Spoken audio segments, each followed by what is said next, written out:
Hi அஸ்ஸலாமு அலைக்கும். எல்லாரும் எப்படி இருக்கீங்க? அல்ஹம்துலில்லாஹ். இன்றைக்கி நம்ம சேனலில் சிக்கன் எக் நூடுல்ஸ் எப்படி பண்ணலாங்கிறத பார்த்துடலாம். நம்ம சேனலை ஃபஸ்ட் டைம் பார்க்குறதா மறக்காமல் சப்ஸ்கிரைப் பண்ணுங்கள். கண்டிப்பாக லைக் பண்ணுங்கள். உங்கள் ஃபேமிலி ஃப்ரெண்ட்ஸுக்கு ஷேர் பண்ணுங்கள்.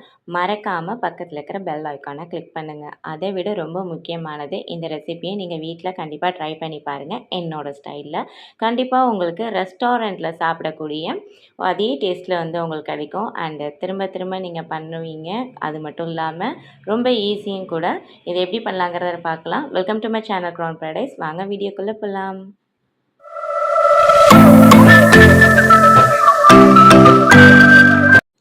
தண்ணியில் உப்பு, அதுக்கப்புறம் 1 டேபிள் ஸ்பூன் அளவுக்கு எண்ணெய் விட்டு நல்லா வந்து பபிள்ஸ் வர மாதிரி நல்லா தண்ணி வந்து கொதிச்சதுக்கப்புறம் நான் வாங்கி வச்சுருக்கிற டபுள் ட்ராகன் ப்ளெயின் எக் நூடுல்ஸை வந்து நான் வந்து ஆட் பண்ணிக்கிட்டேன்.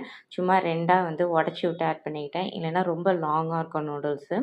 கிண்டுறதுக்கும் சரி, நம்ம சாப்பிடும் போதும் இதாக இருக்கும். இல்லை உங்களுக்கு அந்த மாதிரி தான் பிரியும் அப்படின்னா நீங்கள் தாராளமாக நீங்கள் உடைக்காமே நீங்கள் சேர்த்துக்கோங்க. முக்காப்பதம் வெந்ததுக்கப்புறம் நல்லா வந்து அதை ட்ரெயின் பண்ணிவிட்டு அதை நல்லா சில் வாட்டரில் வாஷ் பண்ணி அப்படி ட்ரெயின் பண்ணி அப்படியே விட்டுருங்க.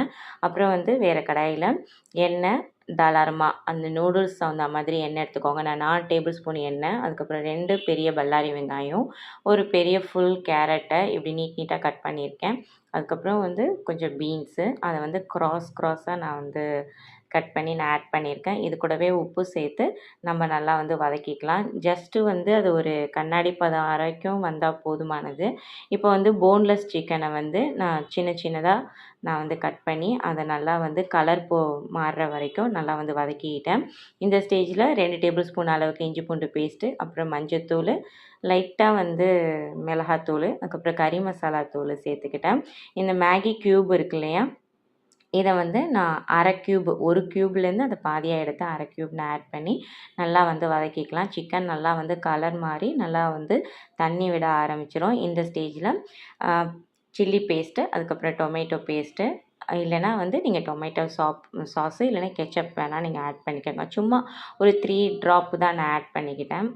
அது கூடவே வந்து ஒரு முட்டையை வந்து இப்படி தெளித்து விட்டுக்கிட்டேன். அங்கங்கே தெளித்து விட்டு அதுக்கு மேலே உப்பு லைட்டாக போட்டுக்குங்க. அதுக்கப்புறம் வந்து மிளகுத்தூள் நல்லா வந்து ஸ்ப்ரெட் பண்ணி விட்டுட்டு அப்படியே வந்து ஒரு 10 செகண்டுக்கு வச்சுட்டா கொஞ்சம் அடியில் எக் வந்து செட் ஆகிடும். அதை இப்படியே வந்து நீங்கள் கிண்டி விட்டிங்கன்னா நல்லா வந்து கொத்து பரோட்டாக்க நல்லா ஸ்ப்ரெட் ஆகிற மாதிரி ஸ்ப்ரெட் ஆகிடும். இப்போ நம்ம ட்ரெயின் பண்ணி வச்சுருக்கிற பாதி நூடுல்ஸை நல்லா வந்து இப்படி ஸ்ப்ரெட் பண்ணி விட்டு அது மேலே வந்து ஒரு மூடி அளவுக்கு சோயா சாஸ் ஆட் பண்ணிவிட்டு மிச்சம் இருக்கிற நூடுல்ஸையும் அது மேலே வந்து ஈவனாக ஸ்ப்ரெட் பண்ணிவிட்டு அது மேலே வந்து நான் மிளகுத்தூளை வந்து நான் வந்து ஆட் பண்ணியிருக்கேன்.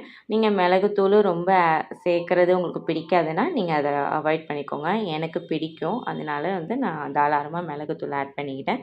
இப்போ வந்து அப்படியே கொஞ்சம் கொஞ்சமாக நூடுல்ஸ் வந்து ரொம்ப சின்னதாக உடையாமல் லைட்டாக அப்படியே அடியிலேருந்து நல்லா வந்து கிளறி விட்டுக்கலாம். ஈவனாக எல்லாத்துலேயுமே வந்து அந்த ஒயிட் கலர் மாறி அந்த நூடுல்ஸ் இருக்கணும்னு அவசியம் கிடையாது. கொஞ்சம் மசாலா வந்து சில நூடுல்ஸில் படாமல் இருந்தாலும் நல்லாயிருக்கும். இந்த மாதிரி நீங்கள் ட்ரை பண்ணி பாருங்கள். ஃப்ரை பண்ணி சிக்கன் ஆட் பண்ணுறதை விட இந்த மாதிரி ட்ரை பண்ணி பாருங்கள், வேறு லெவலில் இருக்கும். அண்ட் ஒன்ஸ் அகெயின் நம்ம சேனலை மறக்காமல் சப்ஸ்கிரைப் பண்ணுங்கள். பிடிச்சிருந்தால் லைக் பண்ணுங்கள். தேங்க்ஸ் ஃபார் வாட்சிங்.